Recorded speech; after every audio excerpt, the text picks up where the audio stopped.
Ah oui, alors Éric Zemmour, dernière partie de cette émission, et à la fin de l'émission, on va annoncer votre débat demain. Mhm. Washington envisage des sanctions supplémentaires à l'encontre des entités impliquées dans le gazoduc Nord Stream 2, qui doit relier la Russie et l'Allemagne par la mer Baltique pour approvisionner l'Europe en gaz.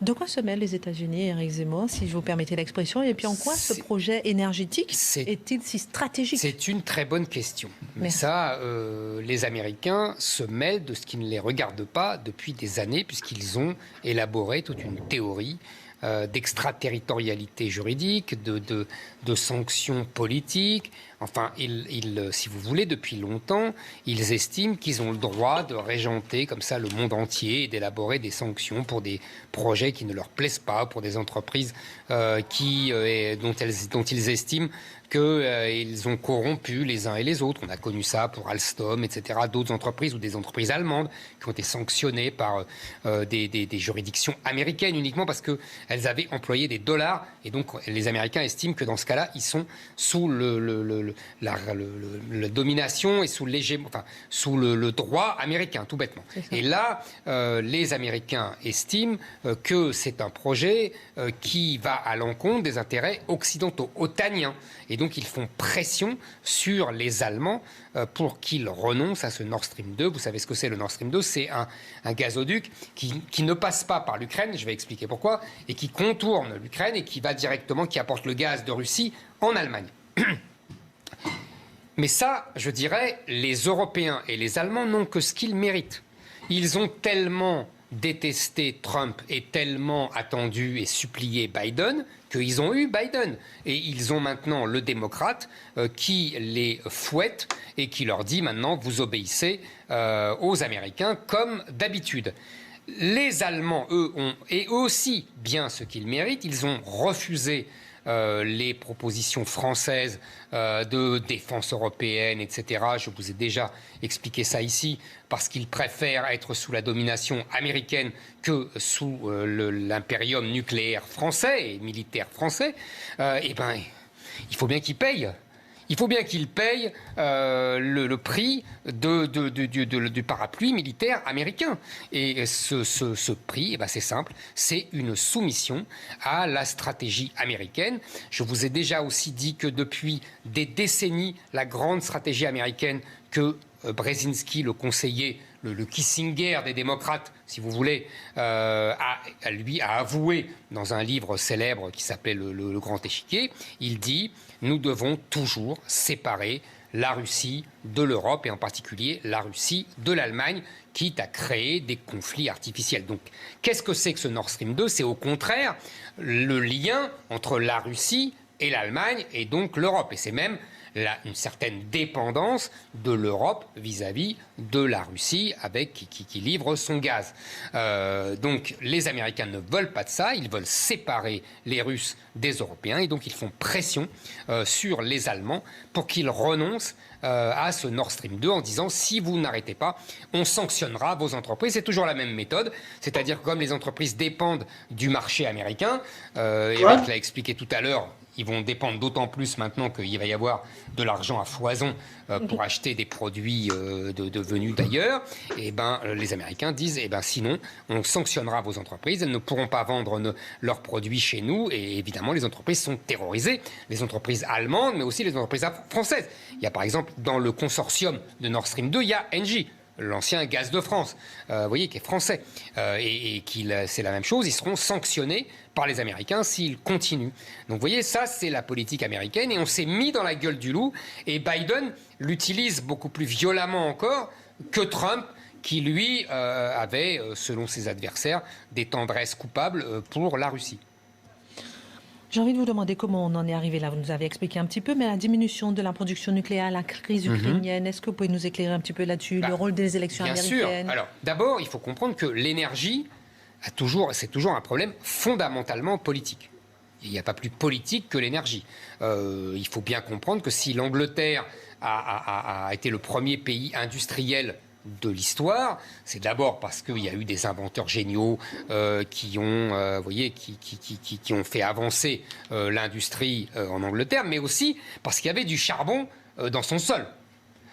S'il y a eu des guerres entre la France et l'Allemagne, avec la Belgique comme enjeu, c'est parce qu'il y avait beaucoup de charbon en Belgique, qu'il y avait beaucoup de charbon en Rhénanie, et que c'était une terre que se disputaient la France et l'Allemagne. Vous voyez, l'énergie, depuis l'industrie, ça a toujours été un enjeu politique majeur.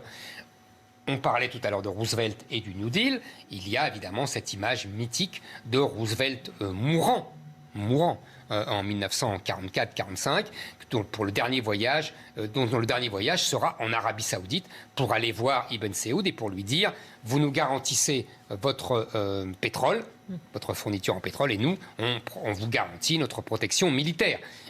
Roosevelt était à l'article de la mort. Il a quand même fait ce voyage, pour vous dire que c'est sans doute l'accord le plus important pour le développement économique américain de la Seconde Guerre mondiale. Eh bien, la Russie, c'est la même chose. Il y avait un très bon dossier dans le Figaro de ce matin sur l'importance du gaz pour la Russie et l'importance du gaz pour Poutine. Le papier était drôle. À un moment, on dit que Poutine avait dit « Moi, ce dont je rêvais, c'est d'être patron de Gazprom, le grand consortium gazier russe. » Donc, vous voyez, il sait très bien, Poutine, que le gaz est une arme de pression sur les Européens qui en ont besoin. D'autant plus que les Allemands, par la décision unilatérale de Mme Merkel, ont arrêté le nucléaire.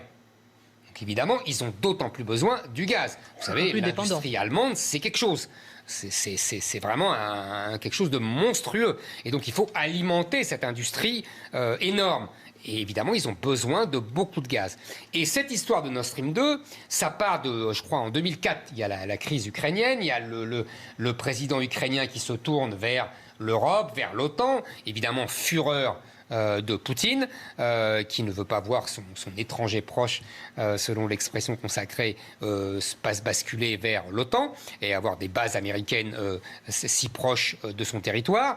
Et furieux, donc, il élabore ce gazoduc qui va contourner l'Ukraine pour se passer de l'Ukraine et pour ne pas dépendre de l'Ukraine. Voilà, vous voyez tout le contexte.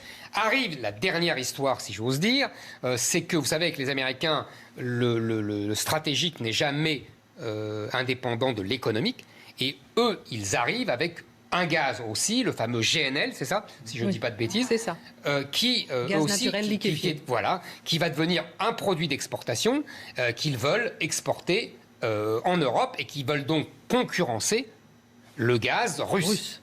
Donc ils font pression de façon stratégique, en faisant du chantage, à la fois juridique et avec les entreprises et militaire, pour aussi vendre, et comme d'habitude avec les Américains, vendre leur gaz à la place du gaz russe. Évidemment, les Allemands sont là-dedans pris en étau et ils ont beaucoup de mal à choisir. Et Mme Merkel cherche à gagner du temps, le plus de temps possible, mais c'est de plus en plus difficile. Quelles peuvent être les suites de cette affaire? Est-ce qu'il faut s'attendre à ce que l'Allemagne renonce finalement à ce projet sous la pression américaine? Alors, en fait, il y a deux clans. Il y a les Allemands qui sont proches des Russes. Alors, il y a plusieurs clans. Il y a les gens de RDA, tout bêtement. Gerhard Schröder. Ah, j'allais le dire. D'abord, les gens de RDA, donc qui avaient l'habitude de travailler avec les Russes, de l'Allemagne de l'Est, les gens de l'Allemagne de l'Est, en fait de la Prusse. Nous, on connaît ça sous le nom de Prusse. La RDA, c'est seulement après-guerre, mais tout ça, c'est la région prussienne et qui était proche des Russes pendant 50 ans sous domination communiste, etc. Il y a effectivement Gerhard Schröder, qui lui est un ami personnel de Poutine, qui est devenu le patron de ce consortium. Je ne sais pas s'il est le patron d'ailleurs. En tout cas, il est d'un haut dirigeant de Gazprom depuis qu'il a quitté le pouvoir en Allemagne. Mais même au-delà de Schröder, il y a toute la social-démocratie allemande qui, depuis les années 60, depuis Willy Brandt, est proche de l'URSS et qui avait mis en œuvre une politique d'ouverture vers l'URSS, même quand elle était communiste. Vous voyez, il y a une tradition social-démocrate.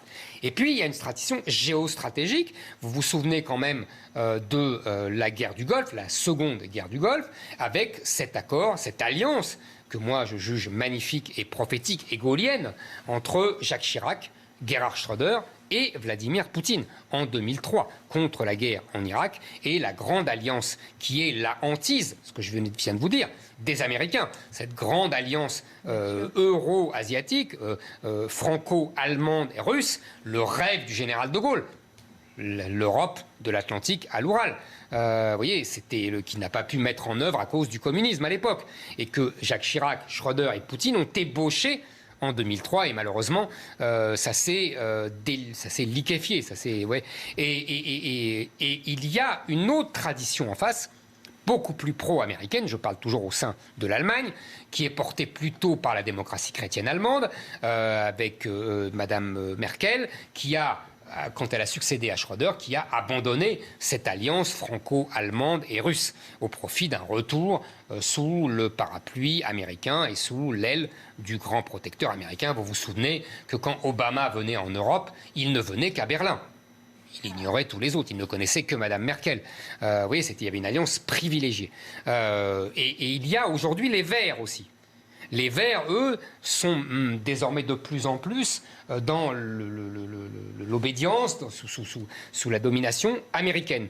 Et donc on peut penser, pour répondre à vos questions, mais je pensais qu'il fallait faire une espèce de panorama au sein de l'Allemagne, parce qu'on n'en parle jamais, des différentes forces en présence. Madame Merkel essaye de gagner du temps pour ne pas avoir à prendre cette décision. On peut penser que si les Verts arrivent au pouvoir ensuite, ils vont fermer Nord Stream 2 et ils vont céder aux Américains. C'est une possibilité. Les Verts sont de plus en plus soumis aux Américains.